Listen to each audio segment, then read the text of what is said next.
Let me see your papers. Right now. Excuse me, I'm a licensed pharmacist. I work here. I don't care what you claim to be. Show me your ID and proof of citizenship. Officer, I'm an American citizen. I was born in Houston, Texas. This is harassment. That word harassment, it would be repeated in federal court 19 months later. Every syllable captured on camera. Officer Marcus Webb thought he was doing his job. Anonymous tips suspicious black woman at a pharmacy possible identity theft. In his mind, demanding papers was routine and compliance was expected. But when he walked into Hayes Pharmacy that Wednesday afternoon and demanded papers from the woman behind the counter, he made a decision that would cost him his career and cost the city of Phoenix $18.2 million. Dr. Tamara Hayes knew exactly what was happening, and when she refused the unlawful demand, Webb made a series of choices captured on 5 different cameras. Before we continue, where are you watching from? If this is your first time here, hit that subscribe button. Stories like this need to be shared. Dr. Tamara Hayes, 38 years old, doctor of pharmacy from Howard University, had owned Hayes Pharmacy for 8 years. She'd earned the Community Health Champion Award from the Arizona Board of Pharmacy just 2 years prior for providing free medication counseling to over 200 low-income patients every month. That Wednesday afternoon, she was doing what she'd done thousands of times before consulting with Mrs. Patricia Johnson, a 67-year-old retired nurse, about her heart medication. Her PharmD degree and DEA registration hung clearly on the wall behind her. Everything was routine, professional, unremarkable. Officer Marcus Webb had been with Phoenix PD for 9 years. He'd been named in 6 civilian complaints alleging racial profiling. None had resulted in discipline. At 2:47 p.m., he took a call. Anonymous complaint about Hayes Pharmacy. Black woman working there suspicious, might be using stolen identity.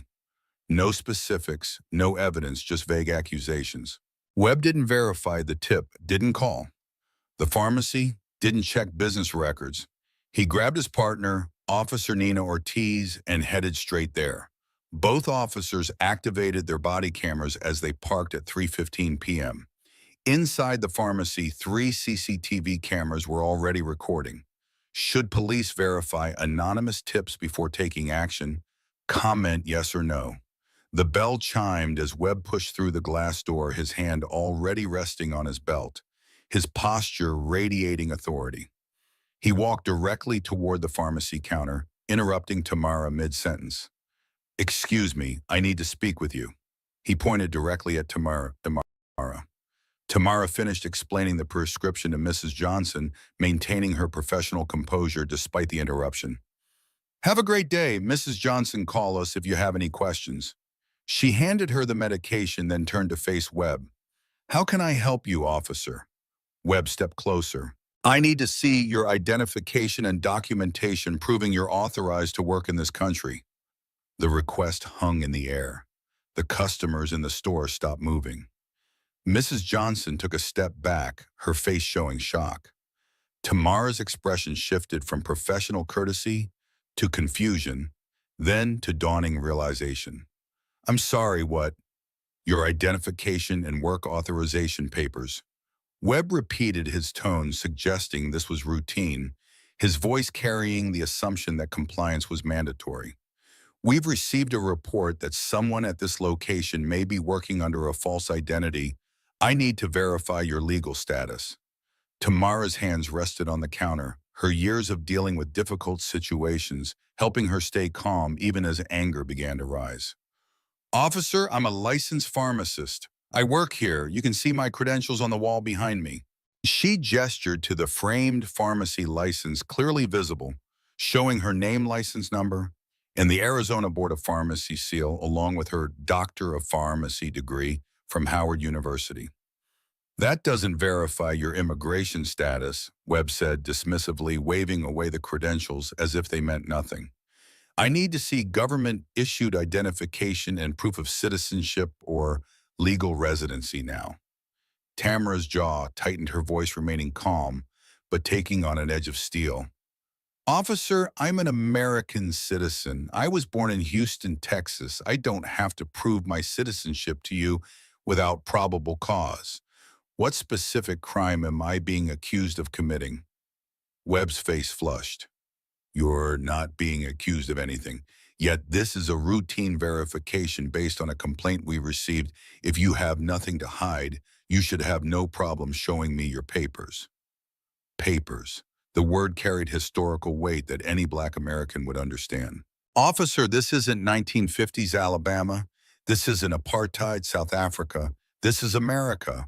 Tamara said, her voice steady and clear.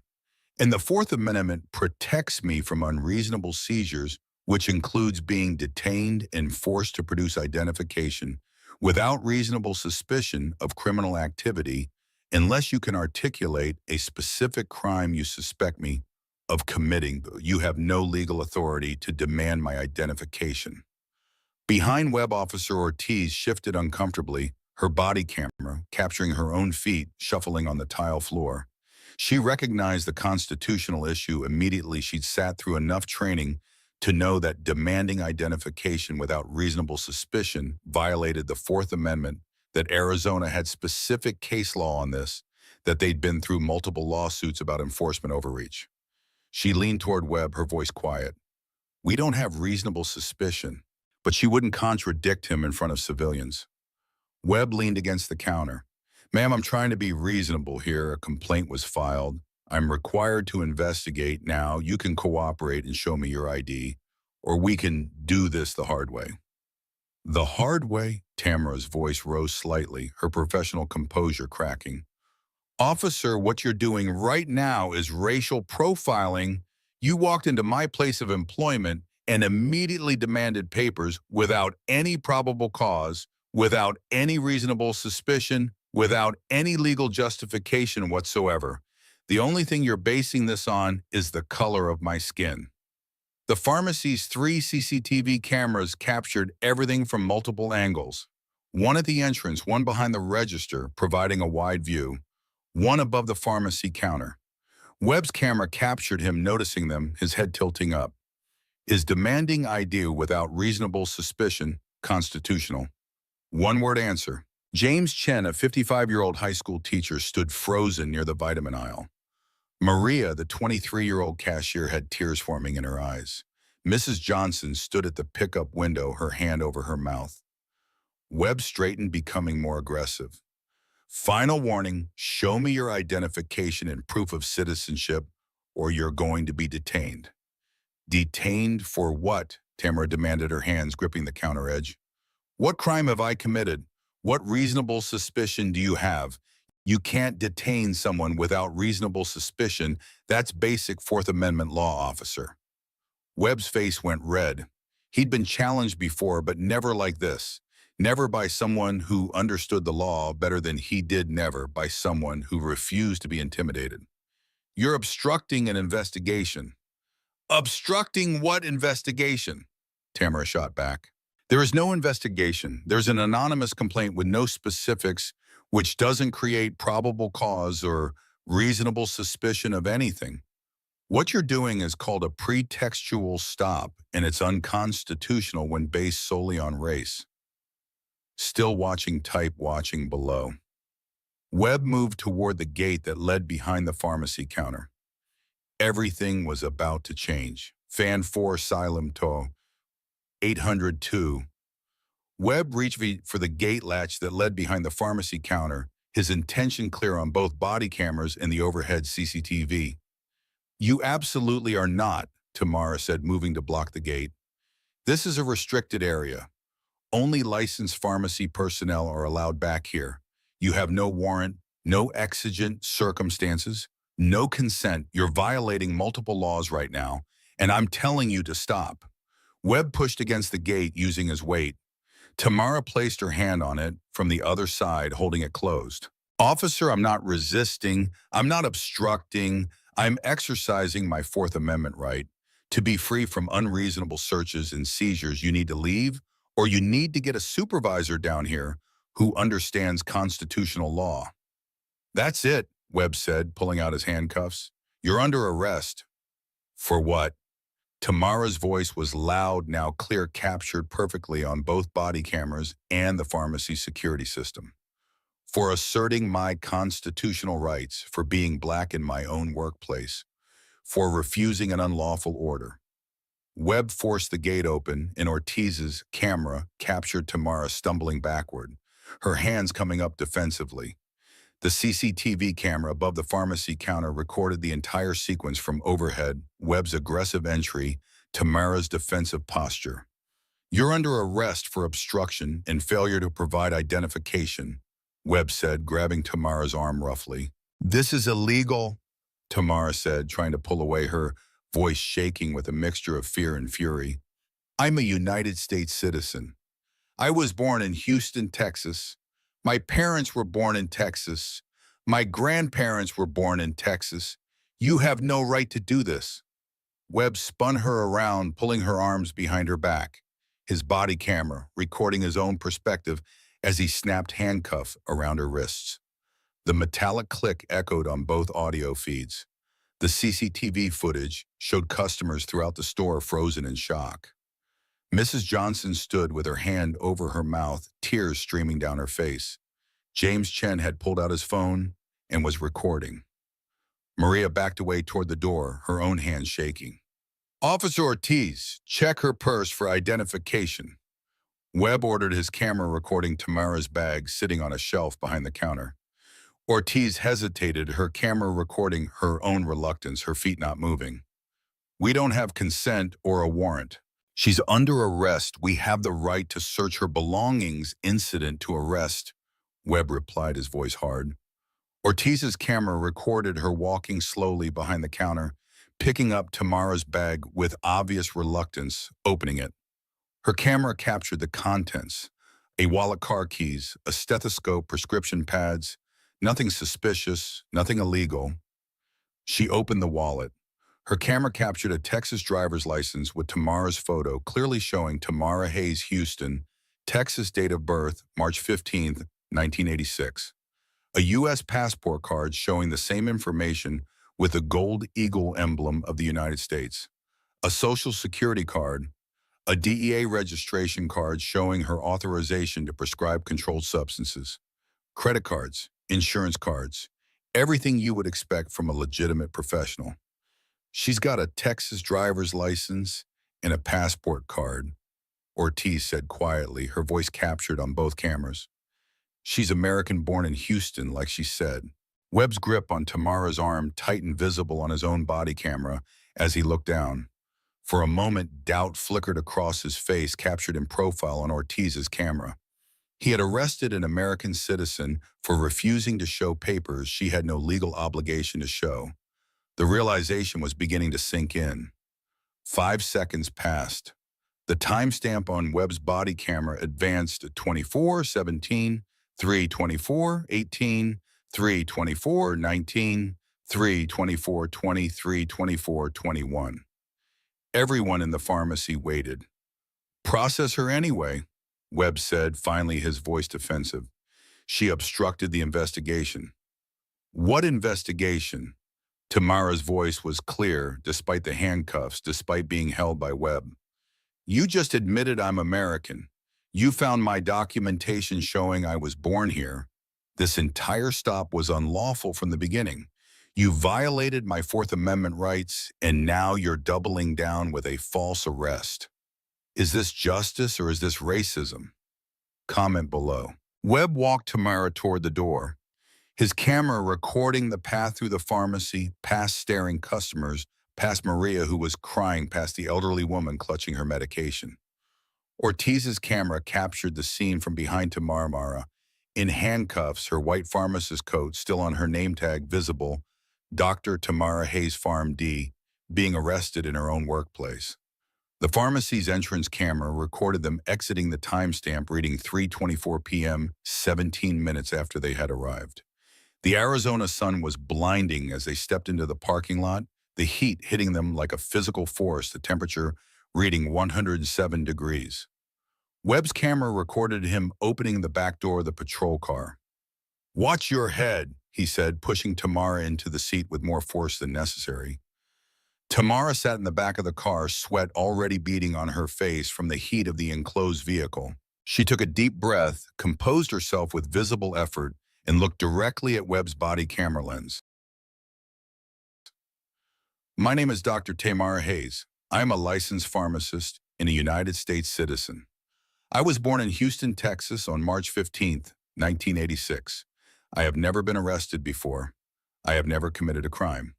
Officer Marcus Webb, badge number 5183, entered my workplace and demanded that I produce citizenship papers without any probable cause or reasonable suspicion of criminal activity when I cited the Fourth Amendment and refused his unlawful order.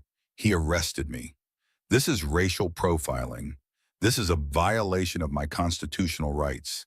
This is what happens when Black Americans are treated as suspicious simply for existing in their own country. The statement was captured in perfect clarity on Webb's body camera. Every word preserved, time-stamped, geotagged. Should Officer Webb be fired for this, yes or no? Ortiz climbed into the passenger seat, her camera recording Webb's profile as he sat in the driver's seat, staring straight ahead, his jaw working. "Marcus," she said quietly, her voice almost a whisper but still picked up by both microphones. "This is bad. She's right. We didn't have reasonable suspicion. The stop was unconstitutional, and we arrested her for asserting her rights. This is going to be a problem." "Drive," Webb said, his voice tight. The journey to the precinct took 30 minutes through afternoon traffic. Both body cameras remained active, recording the drive, the dashboard clock advancing 3:42 p.m., 3:55 p.m., 4:08 p.m. Ortiz's camera occasionally panned back to check on Tamara, who sat in silence, her face turned toward the window, sweat soaking through her white coat in the inadequately cool back seat. At the station, they processed her for obstruction of justice and failure to provide identification. Webb's camera recorded the booking officer's expression when he explained the arrest, the way his eyebrows shot up when he heard the details. "You arrested a pharmacist for not showing you ID." The booking officer asked, his voice careful, his skepticism evident. "At her place of work, where her license is displayed on the wall, she obstructed an investigation." Webb said, his camera recording his own hands as they filled out the arrest report. "What investigation?" the booking officer pressed. "We received a complaint about possible identity theft." "And what evidence did you observe that supported the complaint?" Silence. Webb's camera recorded his own pause, the way his pen stopped moving across the paper. "Did you have reasonable suspicion to demand ID?" "The complaint gave us reasonable suspicion," Webb replied, but his voice lacked conviction. "An anonymous complaint with no specifics doesn't create reasonable suspicion," the booking officer said flatly. "You know that we've been sued over this before multiple times." He looked at Ortiz. "You know this is going to be a problem, right?" Ortiz's camera recorded her nod. "I know. They processed Tamara anyway. Fingerprints, photos, a mugshot that would later be plastered across news websites and social media. Her pharmacy license number was run through databases showing a spotless record. Her name was run through criminal databases showing 0 arrests, 0 warrants, 0 anything. She was exactly who she said she was, a law-abiding professional with 16 years of service to her community. Tamara was placed in a holding cell, Webb's camera recording her being led away, her white coat wrinkled. Now her professional demeanor maintained despite the humiliation. She didn't look back at Webb, didn't acknowledge him, just walked with her shoulders straight. She was held for 6 hours before being released on her own recognizance. The charges? Obstruction of justice and failure to provide identification during a lawful investigation. The arrest was public record. Her mugshot entered into the system, her professional reputation potentially damaged by association with criminal charges. But Dr. Tamara Hayes hadn't spent 16 years building her career to be intimidated by an illegal arrest. 4 days after her release, she walked into the offices of the American Civil Liberties Union of Arizona. The attorney who met with her, a man named David Ramos with 20 years of experience in civil rights litigation, listened to her story with growing anger. When Tamara finished, Ramos leaned forward, his elbows on his desk. "Do you know what the Fourth Amendment protects?" he asked. Tamara nodded. It protects against unreasonable searches and seizures being stopped, and forced to show ID is a seizure under Fourth Amendment jurisprudence. It requires a minimum reasonable suspicion of criminal activity.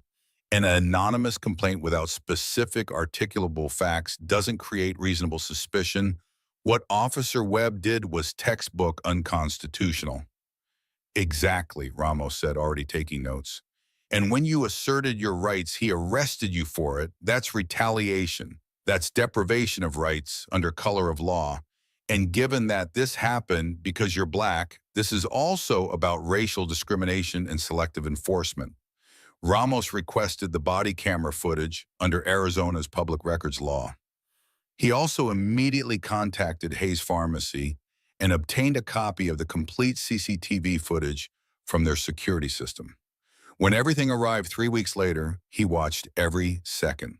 Both officers' complete body camera recordings from arrival at the pharmacy through the booking process plus all 3 angles from the security cameras. The footage was devastating to the city's case. The CCTV system provided perspectives the body cameras couldn't capture, wide angles showing the entire store layout, overhead views of Webb's aggressive entry into the restricted pharmacy area, clear footage of customer reactions throughout the store, and unobstructed audio from ceiling-mounted microphones that captured every word of the confrontation. The combined footage showed Tamara calmly and accurately citing the Fourth Amendment, explaining why Webb's demand was unlawful, offering to have him speak with a supervisor if he had legitimate concerns. It showed Webb's aggressive escalation, his racial profiling, his unlawful entry into the restricted pharmacy area, his retaliatory arrest. It showed Ortiz's clear reluctance and her quiet admission that they didn't have reasonable suspicion. The criminal charges against Tamara were dropped within 5 weeks. The prosecutor, after reviewing both the body camera footage and the pharmacy's CCTV recordings and consulting with her office's Civil Rights Division, declined to pursue the case. In her dismissal memo, she wrote, "The defendant correctly and repeatedly cited her Fourth Amendment rights. The investigating officer had no reasonable suspicion to demand identification, and the defendant had no legal obligation to provide it. The defendant's refusal was lawful." Multiple camera angles from both police body cameras and the business security system confirmed the defendant never physically resisted or obstructed the officers. The subsequent arrest appears to be retaliatory in nature and potentially motivated by racial bias. All charges are dismissed, and this office recommends the matter be referred to Internal Affairs for investigation of the arresting officer. But dismissal wasn't enough. Not remotely close. Ramos filed a federal civil rights lawsuit in the United States District Court for the District of Arizona, Dr. Tamara Hayes versus City of Phoenix, Officer Marcus Webb, and Officer Nina Ortiz. The complaint alleged violations of the Fourth Amendment, false arrest, malicious prosecution, unlawful seizure, retaliation for exercising constitutional rights, selective enforcement based on race, and intentional infliction of emotional distress. The city's initial response was insulting. They offered $30,000 to settle barely enough to cover Tamara's attorney fees, let alone compensate her for the violation and humiliation. Ramos refused immediately. "This case is going to trial," he told Tamara during a strategy meeting in his office. "We have everything we need, body camera footage showing the entire encounter, the pharmacy security system footage providing multiple additional angles and perspectives, your clear knowledge of the law and assertion of your rights. Webb's admission that you were American after he arrested you. This is about establishing that being black in America doesn't mean you forfeit your Fourth Amendment rights, that police can't demand papers from people based on skin color, that there are real consequences for constitutional violations." Was dropping the charges enough, or was the lawsuit necessary? Comment below. The case went to trial 19 months after Tamara's arrest. The courtroom was packed every single day with civil liberties advocates, members of Phoenix's black community, pharmacy professionals, who saw this as an attack on their entire profession, and national media who